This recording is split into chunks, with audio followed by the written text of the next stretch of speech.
Good morning, everybody, and I have some breaking news. It is 6:01 a.m. on Friday, 8/27, 2021.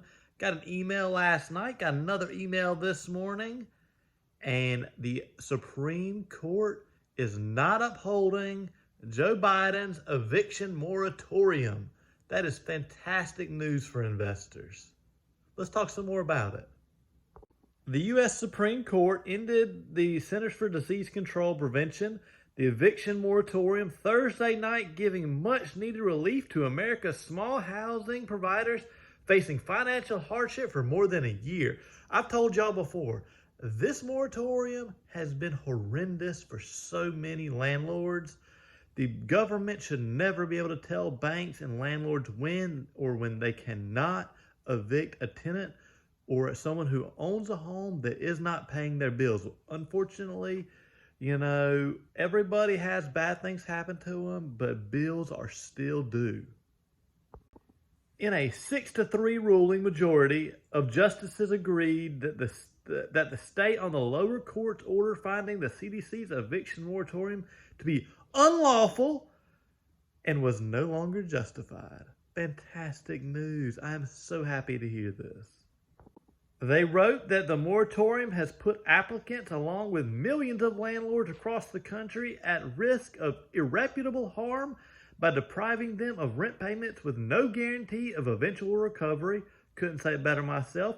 Despite the CDC's determination that landlords should bear a significant financial cost of the pandemic, many landlords have very modest means. This case was brought by the Georgia and Alabama Association of Realtors and other property providers with the National Association of Realtors' help. Fantastic. Could not be happier. In a statement, the NAR said of the ruling, this decision is the correct one from both a legal standpoint and a matter of fairness. It brings to an end to an unlawful policy that places financial hardship solely on the shoulders of mom and pop housing providers who provide nearly half of all rental housing in America, and it restores property rights in America. Fantastic. I love that. They could not have said it any better. No housing provider wants to evict a tenant. I couldn't agree more with that. I hate losing a tenant. It is always a last resort and reserved for the rarest cases.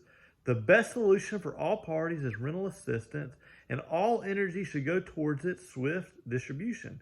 Nearly $50 billion of aid is now available to cover up a year and a half of combined back and future rent utilities for struggling tenants, and every state has started a program to distribute the funds, but a lot of those funds have not been distributed, and some of the tenants who've got some of those funds have not paid their bills. With this rental assistance, now is the time to return to the housing sector to its former healthy function. NAR is thankful for Biden's administration's and new guidance to speed up rental assistance distribution, which includes many NAR recommendations.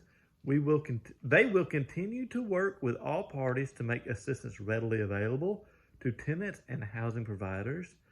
And the NAR cautions housing providers that some state and local governments may still have their own eviction moratorium in place.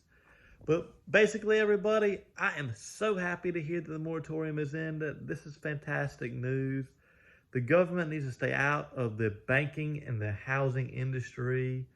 And for many landlords, myself included, and many I represent, this is great news. And I understand that people do fall behind. And like I said, I understand that, everybody falls behind and bad things happen. And I have worked with every single one of my tenants every bit that I can during this moratorium. But, at the end of the day, I still got bills due. Many other landlords still got bills due. And that's just part of the consequences. And, there's been a lot of money distributed to landlords or to tenants to give to paid landlords and utility companies. And some tenants have done that, but some have not. I think that is, crazy, and it's very sad that people would take advantage of their landlords, and very few have done that. I understand that, but I could not be happier with this ruling from the Supreme Court. This is fantastic news.